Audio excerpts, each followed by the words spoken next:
Hey guys and gals, Never here from Drake Wayne Game, and it's something on Twitter, the Gaming Drag. Today I'm coming back at you another Let's Play episode of What It Feels Like. So let's go ahead and jump right back into it, shall we? Alarm chain, you were up, and let's go. Alright, sorry about that, I was just making sure HDR was off. Alright, let's do it. Okay, I glance over at Baxter and give him a quick nod, cueing him to start playing. He looks at me in astonishment, and after a beat he starts to play, leading us off into our first song. Oh, nice. Oh, he looking cute. The next 30 minutes go by in a blur, but it isn't the same disassociating blur I've grown accustomed to with my encounters with Jacob. No, this blur fills my head with a rush that's so hard to describe, so exhilarating that everything else around me stops feeling real. The music blares loudly into my ears, the bar smells like cigarettes and beer, the lights are so bright but never blinding. I'm ecstatic. I've been so focused on Jacob, so worried about love that I forgot my first love, my childhood sweetheart, music. With each song that passes, the bar's applause gets a bit louder, I think. Some cheers, some whistles. When I hit a particularly hard note, the drunk men whoop enthusiastically, and when I get a moment to catch my breath, I'm all smiles. And then the last song comes to a close, the reverberating sound of the cymbals and guitar's last notes serving as a closing current for my performance, claps and praise filling in the bar. Thank you! I raise my hand high, grinning from ear to ear, accepting the praise on behalf of the band. We all worked for it, after all. We deserve it. The band takes a bow, and one by one we pile off the stage, leaving the instruments and set up for the next band that'll play later on into the night. And once I'm off the stage, the adrenaline starts to slowly fade away, and when Lizzie's body crashes into me, hugging me tight, it's as if it brings me right back down to reality. Yeah! You were amazing! We killed it!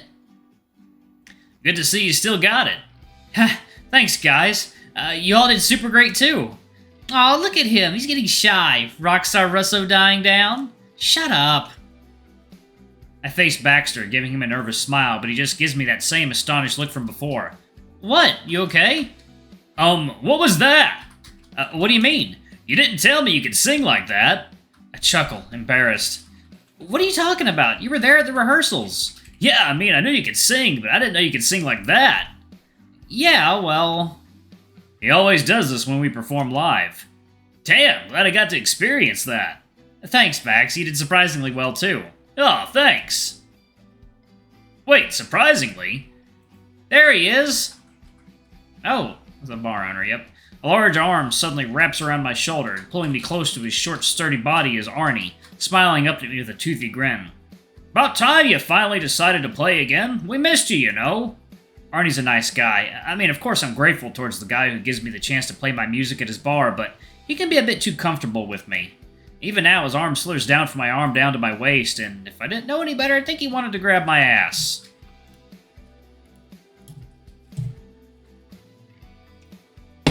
Oh no, creepy old dude. That, and he always smells like burnt pennies. Missed you too, Arnie. Thanks for letting us play again. Oh, my pleasure. Glad you found that Wolf's replacement, though I can't deny he had talent.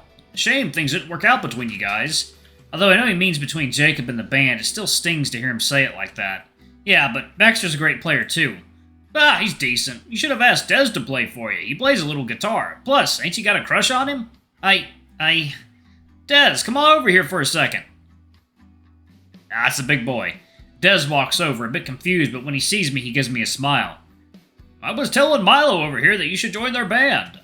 Me? I'm working when they're playing. I wouldn't mind you taking some time off to play for them. Thanks, but that's not happening, Arnie. I've got enough to worry about with the bar alone. Besides, they already have a guitarist. He doesn't compare to you, and you already know how Mylo's got the hots for you. Arnie gives me a squeeze, his hands sliding just a bit lower. Hey, who's this, Russo? In one quick sweeping motion, Baxter pulls me hard enough to escape Arnie's grasp and plants me firmly by his side, hip to hip. I silently sigh in relief. Oh, yeah, I'll get you acquainted, Bax. This is Arnie, and before you ask, yeah, the Arnie. Arnie, this is Baxter. I'm his boyfriend, hey! Baxter and Arnie shake hands in a grip that might be too tight to be friendly, but they're both all smiles. Ah, boyfriend. Mylo didn't mention that. Moved on from Dez so soon? What? Come on, Arnie, don't make the poor guy jealous. Mylo never even had a chance. Rude. Baxter looks at me for some kind of answer, and I look away, blushing. I had a tiny crush on the bartender, okay? Tiny? You practically threw yourself onto him a few times. That was once, and I was drunk. I hug Baxter's waist, and he doesn't hesitate to secure his arm around me. In any case, I've got Baxter now, so you two can stop mentioning that. Ha, alright. I'm just teasing you. I gotta take care of some stuff then. Let me know when you want to play again, and I'll be sure to make space for you. Thanks, Arnie. He winks at me, and without acknowledging Baxter, he disappears somewhere to the back of the bar. Well, I'm gonna head back to my spot, too. You guys did great, though. He gives me a pat on the shoulder and nods to Baxter, taking his leave, too. I really don't like the old guy. Don't be like that. Artie's nice. He just likes to mess with me for some reason. Kinda like you. At least I'm funny. This guy's just a creep. His expression softens, smiling as he rubs my shoulder affectionately, and I instinctively lean towards his touch. You really did do great, though, Russo. To say I'm impressed would be downplaying your performance. You were fucking awesome. And you look awesome, too. I'm liking this punk side of you. I'm always punk. Define punk. Screw you. But seriously, thank you. I really appreciate you being here. Of course, I'm your #1 fan, after all.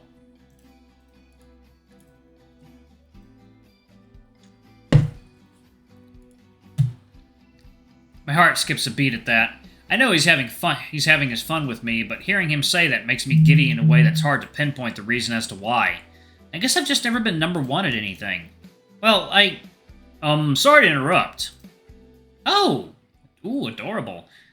Sorry to interrupt. A voice comes from my right and Baxter's left, and standing timidly there is a cute brunette fox looking a bit out of place for the rugged bar we're in. I feel Baxter tense up next to me, and when I turn back to look at him, his eyes are locked on her, and I know who she is even before he says her name. Dahlia!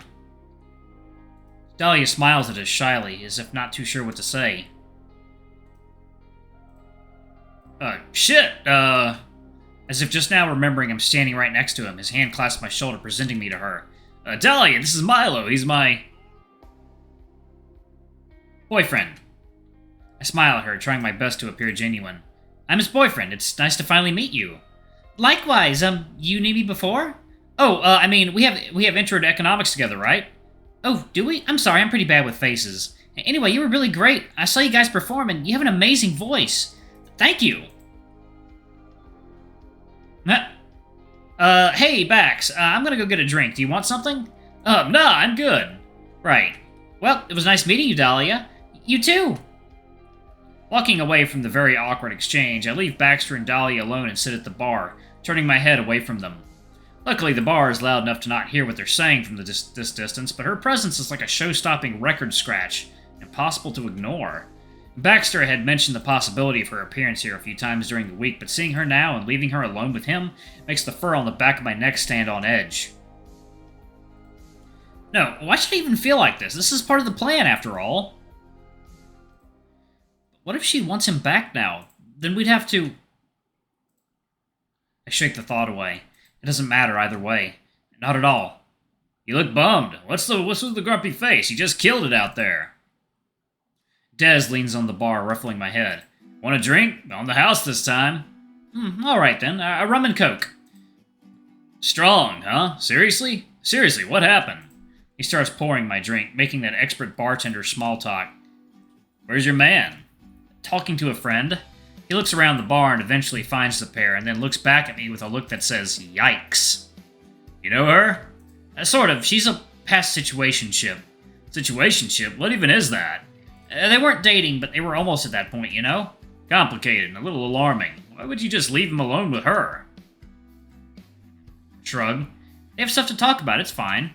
Is it? Where's Steph, by the way? I thought they were coming to watch us play tonight. Oh yeah, thanks for reminding me. He got caught up at work, but he told me to give you his number. Fortunately, I don't have it memorized, so I'll give it to you some other day.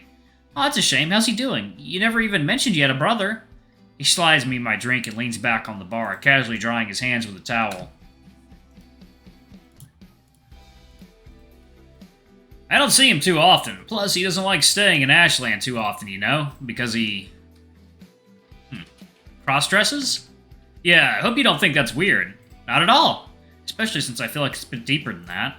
In any case, he mentioned wanting to introduce you to our uncle, about recording an album. Oh, yeah, he did. I think it'd be a good opportunity to get our music out there, don't you?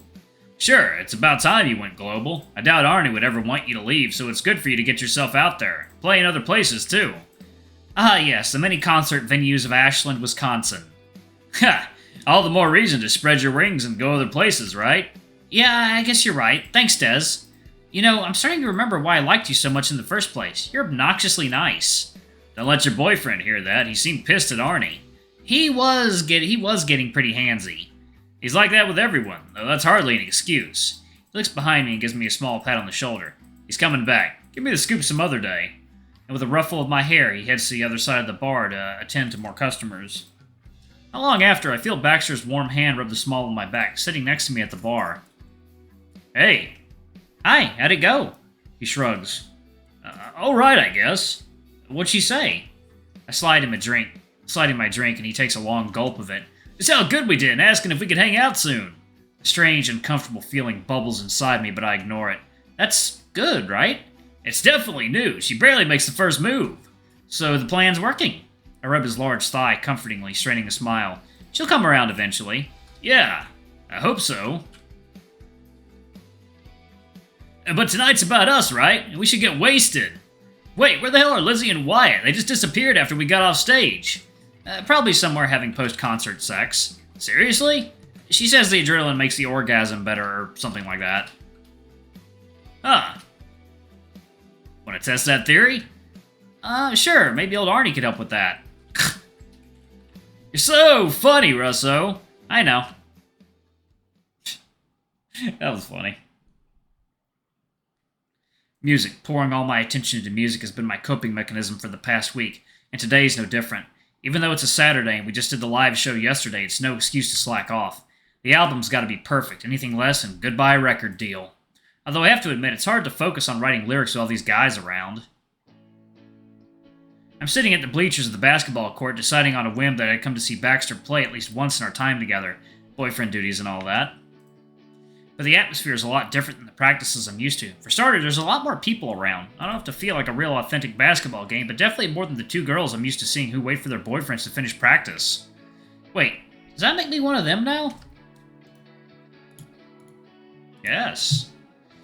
Anyways, there's also a more intense feel to the game, as if they're all pouring their hearts out more than they ever would in training, which makes sense, of course. But that also means I get to see Baxter's way of playing in a real game. Similarly to Jacob in that regard, he's got a more serious look to him, concentration etched into his expression, but unlike Jacob, there's also a bit more playfulness to him. When he scores a basket, his scowls are placed with a winning smile, and more often than not, his eyes quickly search for mine, as if seeking my approval. And as embarrassing as it is to admit, I love it when he does this. When he runs to the other side of the court and gives me a quick glance and a wink, or when the other team scores a point and he shoots me an exasperated look. It's so intimate, I realize. That's when he flicks his eyes to a certain player. I almost immediately understand what he's implying. Usually some variation of get a load of this guy. It's almost like we're a real couple. Almost. Because as much as I try to ignore him, Jacob too is front and center in the game, with that familiar frown on his face, running here and there, and he's also giving me looks. Not the same friendly glances Baxter's giving me. His are much quicker and have a completely different feel to them. Whenever my eyes land on him, he's staring at me, and as quickly as I looked at him, he looks away, pretending his gaze was never on me to begin with. In any case, the game ends and it's a loss on our part. Once I feel like it's appropriate, I go up to the court and walk over to a very disappointed Baxter. Alright, y'all, I'm going to pause it right there. Thank y'all so much for watching. Don't forget to like, comment, subscribe, ring that notification bell, and check out our Patreon if you can. It always helps. Before I go, I'm going to give a quick shout out to our lovely bronze tier patrons. Thank y'all for all you do for the channel. We greatly appreciate your support. Thank you to our silver tier patron, Cade Silverman. Thank you for going a bit above and beyond. It's greatly appreciated. Anyway, if y'all want to get your names in the credits, get access to all of our not safe for work content as little as $5. Alrighty, I love you all, and I'll see y'all in the next video. Bye-bye!